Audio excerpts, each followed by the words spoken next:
नमस्कार, मैं हूं शिवानी पांडे और आप देख रहे हैं 4 पीएम। 4 मई की काउंटिंग से पहले सीक्रेट रिपोर्ट लीक होते ही तहलका मच गया है। एक तरफ सुप्रीम कोर्ट में ममता बनर्जी की जीत हुई है, तो वहीं दूसरी तरफ मोदी मीडिया की खबरें पलट गई हैं। खबरों की माने तो असल सर्वे में बीजेपी का सुपड़ा साफ हो चुका है। तो डैमेज कंट्रोल करने के चक्कर में कैसे गोदी मीडिया ने अमित शाह की भद्द पिटवाई है और कैसे रातों रात सारे एग्जिट पोल फेल हो गए हैं, आपको बताएंगे। लेकिन पहले बंगाल में अमित शाह की कितनी बड़ी हार होने वाली है, खबर देखिए। बंगाल में 2021 की तरह एग्जिट पोल्स फेल हुए तो बीजेपी की कितनी बड़ी हार। लाइन से नपेंगे ये नेता। 2027 के चुनाव पर भी असर। तो अमित शाह ने बंगाल के चुनाव में कैसे दिन रात एक किया, ये किसी से छिपा हुआ नहीं है। खबरें भी सामने आई कि अमित शाह बंगाल चुनाव में एक साइलेंट मिशन पर काम कर रहे हैं। तो क्या यही साइलेंट मिशन लीक हो गया है? आखिर गोदी मीडिया के परम चाटुकार आज तक चैनल ने अपना एग्जिट पोल क्यों कैंसिल कर दिया? इसकी पोल पट्टी खुल गई है। सूत्रों की माने तो एक्सिस माई इंडिया के सर्वे में बीजेपी का ऐसा सुपड़ा साफ हुआ है कि मोदी को 400 पार करवाने वाले प्रदीप गुप्ता तक ने सर्वे जारी करने से पल्ला झाड़ लिया। खबर है कि बंगाल चुनाव एग्जिट पोल्स में बड़ा ट्विस्ट। एक्सिस माई इंडिया ने खड़े किए हाथ, कहा जारी नहीं करेंगे डेटा। तो फिलहाल एक्सिस माई इंडिया ने डेटा भले ही ना जारी किया हो, लेकिन असल में जो डेटा लीक हो गया है वो अमित शाह की नींद हराम करने वाला है। खबर है कि बीजेपी की बंगाल में जीत तो छोड़िए, ममता बनर्जी के खिलाफ बीजेपी के दिग्गज नेता शुभेंदु अधिकारी की जमानत भी बच जाए तो बड़ी बात होगी।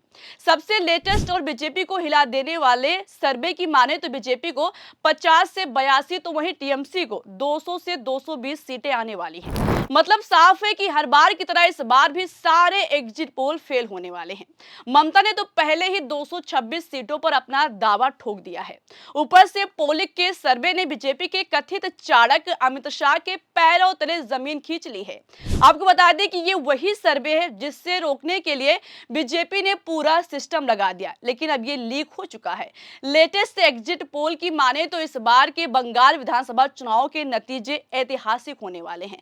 जाहिर है कि जैसे अमित शाह ने बंगाल चुनाव की कमान संभाली, ऐसे में हार के जिम्मेदार भी अमित शाह ही माने जाएंगे। इसलिए सूत्रों की माने तो नतीजों से पहले बीजेपी के कई दिग्गज नेताओं की बलि का बकरा बनाने का पूरा इंतजाम कर लिया गया है। जाहिर है कि अमित शाह इतनी आसानी से हार तो मानेंगे नहीं, इसलिए बंगाल में कई बीजेपी नेताओं का पत्ता साफ होने वाला है। फिलहाल इसी डर के चलते आज तक की सबसे बड़ी पोलिंग एजेंसी एक्सिस माई इंडिया ने एग्जिट पोल तक नहीं जारी किया।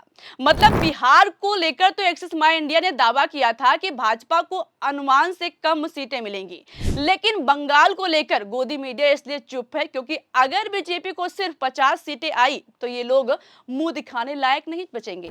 इसलिए ज्यादातर मीडिया चैनल ने तो दलाली का धर्म निभाया, लेकिन एक्सिस माई इंडिया लोकसभा चुनाव में हुई फजीहत से बचने के लिए भाग खड़ा हुआ है। खबर है कि एक तरफ एक्सिस माई इंडिया ने एग्जिट पोल नहीं जारी करके बंगाल में ममता बनर्जी को प्रचंड जीत के संकेत दिए हैं, तो वहीं दूसरी तरफ टीएमसी की सीक्रेट रिपोर्ट लीक हो गई है। न्यूज 24 की खबर है कि बंगाल चुनाव के चौंकाएंगे परिणाम। कालीघाट से लीक हुई टीएमसी की सीक्रेट रिपोर्ट ने उड़ाए होश। एक तरफ सीक्रेट रिपोर्ट में टीएमसी को ऐतिहासिक जीत मिली है, तो वहीं दूसरी तरफ अमित शाह की इंटरनल रिपोर्ट ने बीजेपी को हिलाकर रख दिया है। तो भाजपा की रिपोर्ट आपको दिखाएंगे, लेकिन पहले टीएमसी की रिपोर्ट ने कैसे तहलका मचा दिया है, आंकड़े देखिए। द वॉल की रिपोर्ट के मुताबिक कालीघाट सूत्रों के हवाले से टीएमसी ने राज्य की सभी 294 सीटों का बारीकी से विश्लेषण किया। इस आंतरिक सर्वे में करीब 43 सीटों को ग्रेन जोन या संदेहास्पद माना गया है, जहां मुकाबला बेहद कड़ा है। पार्टी का मानना है कि अगर माहौल थोड़ा भी पक्ष में रहा तो ये सीटें टीएमसी के खाते में जा सकती है। सर्वे के अनुसार सबसे खराब स्थिति में भी टीएमसी 174 सीटों का आंकड़ा आसानी से पार कर लेगी, जबकि भाजपा को 71 सीटों तक सिमटने का अनुमान लगाया गया है। मतलब बहुत खराब स्थिति में भी ममता बनर्जी को 174 सीटें आएंगी और बहुमत 148 का होता है दोस्तों। वैसे तो ममता बनर्जी ने 226 का दावा ठोका है, तो वहीं दूसरी तरफ ममता के कॉन्फिडेंस के आगे अमित शाह की तो इतनी हालत खराब है। मतलब जो अमित शाह 2021 में 200 सीटें जीतने का दावा कर रहे थे, वो इस बार बीजेपी की इंटरनल रिपोर्ट देखने के बाद 160 सीटों से ज्यादा सीटों पर अपना दावा नहीं ठोक पा रहे हैं। लेकिन अगर कहीं सैकड़ा भी पार नहीं हुआ तो 2027 उत्तर प्रदेश विधानसभा चुनाव में अमित शाह की चाणक्य नीति का क्या होगा, ये देखना होगा। आपको बता दें कि बंगाल और उत्तर प्रदेश दोनों जगह बीजेपी की सांसें अटकी हुई हैं। 2024 के लोकसभा चुनाव में ममता के 29 और अखिलेश के 37 सांसदों ने बीजेपी को कैसे बैसाखियों पर लाकर खड़ा कर दिया, आप जानते हैं। ठीक इसी तरह बंगाल में अगर फिर से ममता जीती तो उत्तर प्रदेश में भी बीजेपी का जीतना नामुमकिन होने वाला है।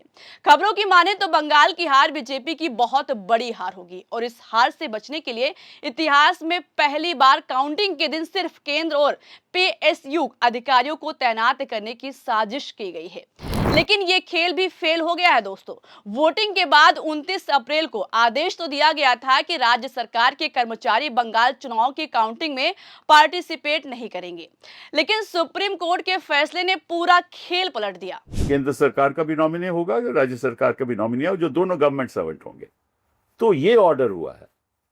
जो मेन स्ट्रीम मीडिया चला रहा है वो ये है कि हमारी याचिका डिसमिस होगी, ये बिल्कुल गलत है और ऐसा होना नहीं चाहिए। अब ठीक है, आप गोदी मीडिया हो, आप उनकी गोद में बैठे हो, लेकिन इतना भी मत बैठो, मतलब कि सही जानकारी तो दो। इतना तो आप ऑलरेडी इनको जिता चुके हो। तो पूरा चुनाव सेंट्रल के हाथों में लेने की तैयारी में थे ज्ञानेश कुमार, लेकिन सुप्रीम कोर्ट के फैसले ने पूरा खेल पलट दिया। साफ हो गया है कि 13 अप्रैल को सर्कुलर लागू होगा और राज्य सरकार के अधिकारी भी काउंटिंग में पार्टिसिपेट करेंगे। मतलब जो गोदी मीडिया खबरें चला रहा था कि ममता बनर्जी को राहत नहीं मिली, टीएमसी को सुप्रीम कोर्ट से झटका लगा है, उसी गोदी मीडिया ने सिब्बल की लाइव प्रेस कॉन्फ्रेंस के बाद अपनी खबरों की हेडिंग को ही बदल दिया है। तो सुप्रीम कोर्ट में ममता की जीत को हार बताने वाला गोदी मीडिया आखिर बंगाल के एग्जिट पोल में हुई बीजेपी की हार को क्यों छुपा रहा है? आखिर क्यों चुनाव आयोग काउंटिंग के दिन राज्य सरकार के कर्मचारियों को तैनात नहीं करना चाहता है? और क्या पूरा सिस्टम लगाकर भी अमित शाह बंगाल का चुनाव हार चुके हैं? इस सवाल के जवाब में पूरी रिपोर्ट पर आपकी क्या राय है? क्या बंगाल की हार बीजेपी के लिए ताबूत की आखिरी कील साबित होगी?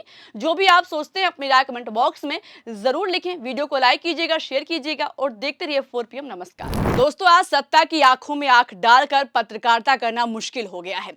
हमारे 4PM नेशनल यूट्यूब और फेसबुक चैनल को, जिससे आपका प्यार और विश्वास हमेशा से मिलता रहा है, उसे बंद करके सरकार ने ये साबित कर दिया है कि वो आपके सवालों से कितना डरती है। मुश्किल दौर है, लेकिन हम ना रुके थे और ना ही रुकेंगे। हम सच के लिए हमेशा लड़ते रहेंगे। ऐसे में 4PM यूपी को ज्यादा से ज्यादा ज्वाइन करें और स्वतंत्र पत्रकारिता को जिंदा रखने के लिए जितना हो सके हमारा आर्थिक सहयोग करें। आपके सहयोग से ये जंग हम जीत कर रहेंगे।